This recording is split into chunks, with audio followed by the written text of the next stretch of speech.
انہوں نے بتایا کہ اس کی ایک آنکھ ضائع ہو گئی ہے اور دوسری آنکھ بھی شیشے کے ٹکڑوں اور گرم سالن کی وجہ سے زخمی ہے۔ صفائی کر دی ہے، چند روز بعد پھر ہلکے سے آپریشن کی ضرورت پڑے گی۔ وارڈ کا پوچھ کر ہم اوپر سیڑھیاں چڑھنے لگے۔ بیچارے کی آنکھ، بابا جی دعا کریں اس کی دوسری آنکھ بچ جائے۔ وہ ٹوٹی ہوئی آواز میں مجھ سے کہہ رہا تھا۔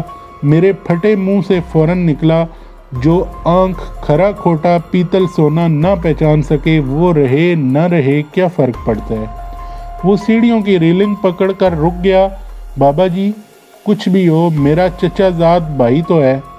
یقین کریں وہ بڑا اچھا لڑکا تھا، بھائی بھی دوست بھی، بس دماغ خراب ہو گیا۔ دولت اور عورت چیزیں ہی ایسی ہیں، اچھے اچھوں کی عقل پہ پردہ ڈال دیتی ہیں۔ میں اسے بٹ بٹ تکنے لگا۔ اسی نو کی باتیں کرتے ہوئے ہم وارڈ میں آ گئے۔ اس کے بیڈ کے گرد کرٹن ڈال کر عارضی طور پر پردہ کر دیا ہوا تھا۔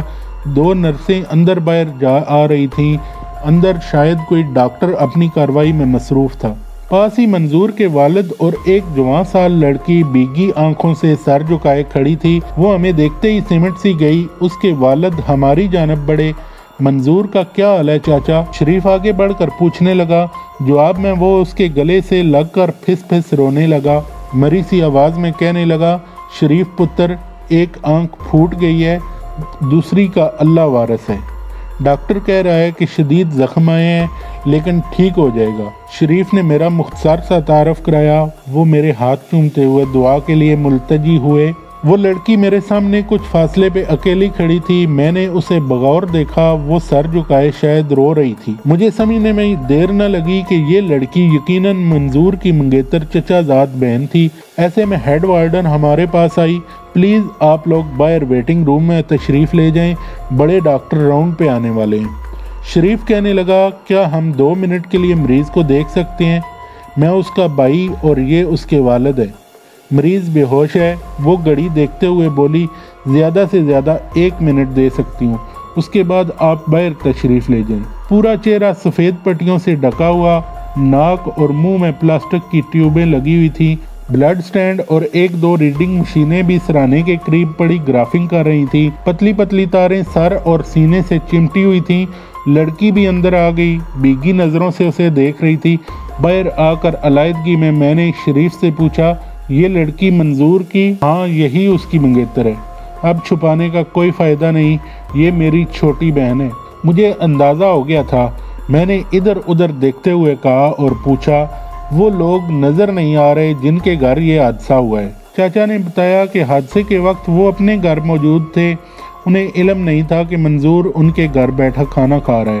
ان کی ملازمہ بکھلائی ہوئی آئی اور اطلاع دی کہ منظور زخمی ہو گیا ہے۔ وہاں پہنچے تو منظور کی آنکھیں، چہرہ لہو لہان، اس کے کپڑے، صوفہ، پیچھے کی دیوار سالن کے چھینٹوں سے اٹے پڑے تھے۔ شیشے کی میز اور برتن کرچی کرچی ہو گئے ہوئے تھے۔ لڑکی نے روتے ہوئے بتایا کہ اس کی والدہ کے ہاتھ سے پانی کا جگ پھسلنے سے یہ حادثہ پیش آیا ہے۔ ماں دل کی مریضہ دل پکڑے صوفے پہ نڈال پڑی ہوئی تھی۔ منظور نے بھی اس واقعے کی تصدیق کی۔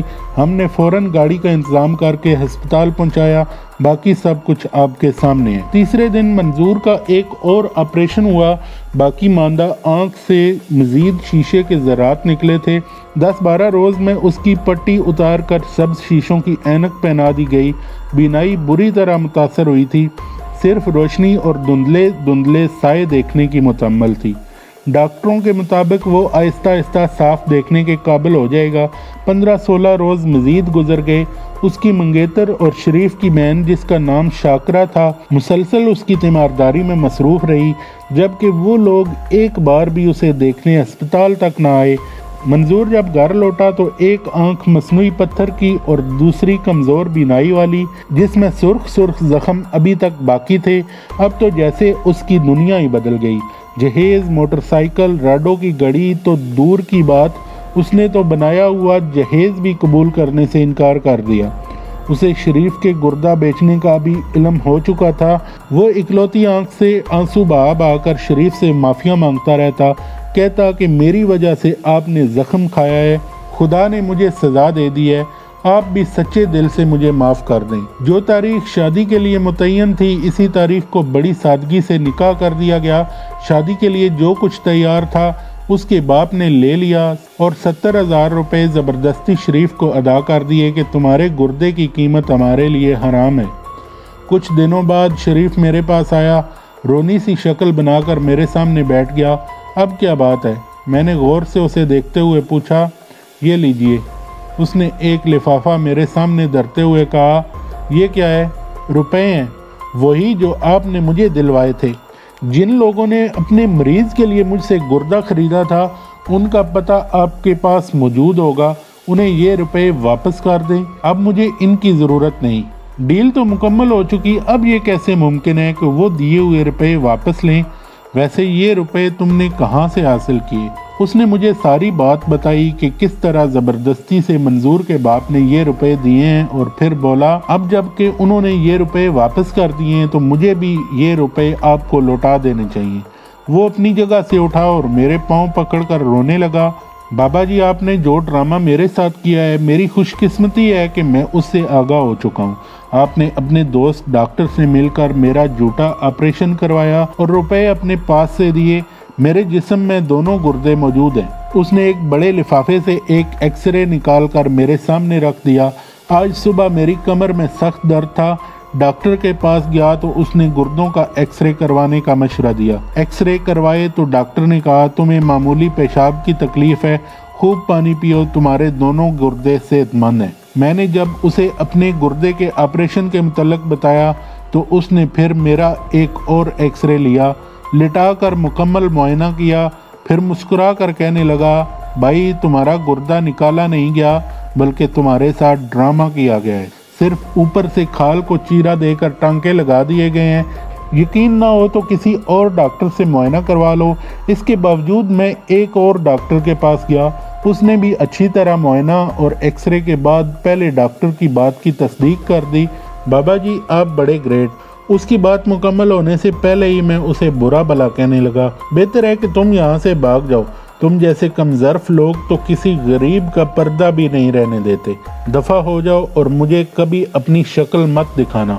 ملاحظہ فرمائیے، آپ نے دو مختلف انسانوں کے دو مختلف قصے، سرور مالی اور شریف پلمبر، ایک نرم و نازک پودوں کو توجہ، نرماہٹ اور پیار سے نشو نما دینے والا، سنچائی اور نلائی سے پروان چڑھانے والا، انسانوں کے اعتبار اور خلوص و پیار سے کیسا مذاق کرتا ہے، اور ایک آنی سختی، تندی، توانائی سے نبرد آزمائی کرنے والا کیسے نفیس جذبات اور دوسروں کے پیار اور اعتبار کو معتبر رکھتا ہے۔ بات یہاں سے شروع ہوئی تھی کہ جانکا لگانے کی عادت والا بڑا خوار اور خجل خراب ہوتا ہے۔ وہ جانکا چاہے کسی کے گھر دروازے یا ذاتی معاملات میں ہو، یا کسی کے دل و دماغ یا وجدان و روح میں ہو، حسن میں یا عشق میں، کسی کی خودی خو میں یا کسی کی خرابی و خامی میں ہو، کسی فقیر کی گودڑی میں یا کسی درویش کی کوٹھڑی میں ہو، کسی کی صورت و سیرت میں ہو یا کسی کی دانش و بصیرت میں ہو، اس کا انجام کچھ زیادہ اچھا نہیں ہوتا۔ درویش کو تاکہ جھانکی کی بڑی عادت ہوتی ہے، یہ پہلے اپنے گھر سے شروع ہوتا ہے، اپنے دل کے کسی روزن سے اندر جھانکے گا، وجود وجدان کی ٹو لیتا رہے گا، روشنی اور روح کی جاسوسی کرے گا، ادھر سے جی برا تو اپنے ارد گرد شروع کر دے گا۔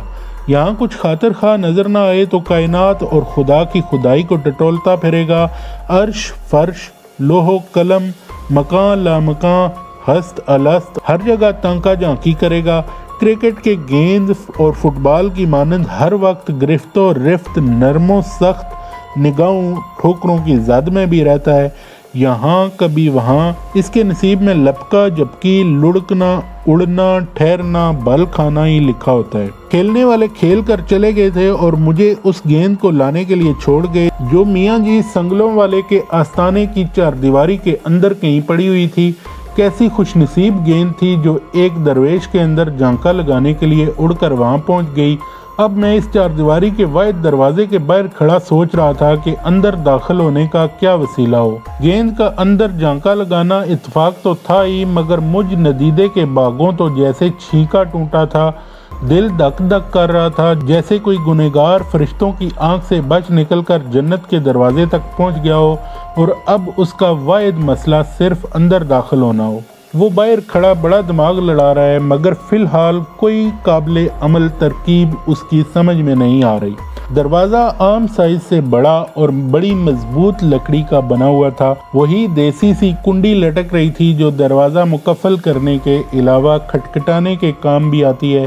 اب میں دروازے میں سے کوئی روزن تلاش کر رہا تھا کہ کچھ تو نظر آئے کہ در دولت کے اندر کون سی جنت کھلتی ہے۔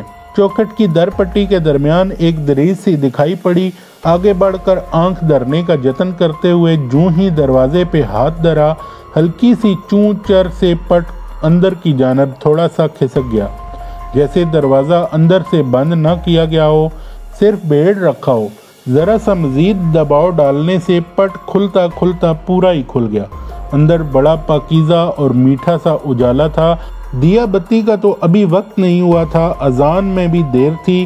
مجھے معلوم تھا کہ میاں جی سورج غروب ہونے سے پہلے شہر گشتی سے واپس اپنے آستانے پر پہنچ جایا کرتے ہیں۔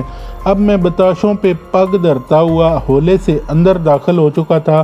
یوں ہی محسوس ہوا جیسے میں شاید گرمی اور حبس میں سے گزر کر اچانک کسی یک بستہ پرسکون نورانی سے مقام پہ نکل آیا ہوں۔ باہر کی دنیا کوئی اور تھی اور یہ جہاں کوئی اور۔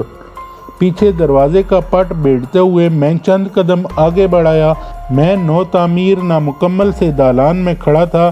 میرے سامنے کوئی 20 گز کے فاصلے پہ اندازاً 2 گز اونچے چبوترے پہ ستونوں پہ اٹھایا ہوا گول سا گنبد تھا۔ کمرہ اس لیے نہیں کہہ سکتے کہ کوئی دیوار وغیرہ تو تھی نہیں۔ 5 گول اٹھے ہوئے ستون جن پہ گنبد تھا، چبوترے پہ چڑھنے کے لیے فراخ سیڑھیاں بھی سامنے تھیں۔ یہ سب کچھ یوں دکھائی دیا جیسے تکمیل کے دوران اچانک کسی وجہ سے بقیہ کام روک دیا گیا ہو۔ ہر جگہ ننگی اینٹیں، اندر باہر کہیں بھی پلستر کا تکلف نہ تھا۔ گنبد والے چبوترے کے چاروں اطراف خالی جگہوں پہ اینٹیں، روڑے، بجری، ریت، مٹی وغیرہ جاڑ جنکار کے تومار لگے پڑے تھے۔ صدر دروازے والے برآمدے اور گنبد کے علاوہ کوئی حجرہ یا کمرہ دکھائی نہ دیا جہاں میاں جی کی موجودگی کا گمان کیا جا سکتا ہو، لیکن مجھے یقین تھا کہ میاں جی یہیں کہیں موجود ہیں۔ کہاں ہیں، بس یہی کھوجنے کے لیے میری نظریں آستانے کی چاردیواری کے اندر ہر جگہ کا جائزہ لے رہی تھی۔ پھر میں سوچنے لگا کہ یہاں تو میاں جی جیسا بھلا انسان دکھائی نہیں دے رہا، ایک چھوٹی سی گیند کہاں سے ملے گی؟ ایسی وسیع جگہ جو تعمیراتی مال مسالے، کاٹ کباڑ اور جاڑ جاڑیوں سے اٹی پڑی ہو، کسی گیند کو تلاش کرنا ایسا ہی تھا جیسے کوئی بھوس بھری کوٹھڑی میں کسی برگد کے چھوٹے سے گولڑ کو تلاش کرتا پھرے اور پھر اوپر سے راگیشری اور للت ملاپ کے اچنگ سمے تو سامنے پڑا سونا سیسا لگے اور سیماب گلا ہوا سرما جاپ پڑے۔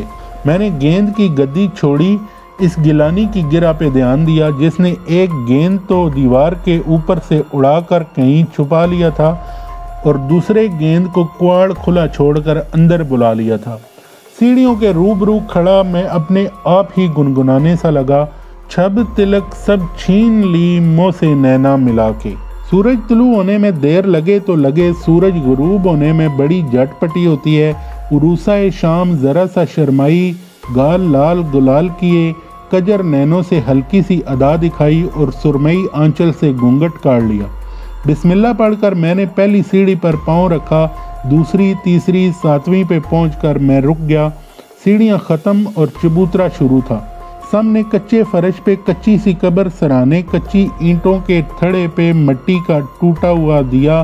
میں نے سوچا کہ شاید یہ قبر میاں جی کے بابا جی یا کسی بزرگ کی ہو، لیکن ایسی ویرانی، تنہائی، اداسی، روایتی بزرگوں کی قبر کی مانند یہاں کچھ بھی نہیں تھا۔ یوں تو قبر بھی مٹی کا ایک ڈھیر ہوتی ہے، پھول پتی، خوشبوئیں، اگربتیاں، دیے، چراغ، مصحف، چادر، غلاف اور کچھ دیگر لوازمات اس ڈھیر کو برگزیدہ کی قبر لحد مبارک یا مزار شریف بنا دیتے ہیں، مگر یہاں ایسا کوئی تکلف نہیں تھا۔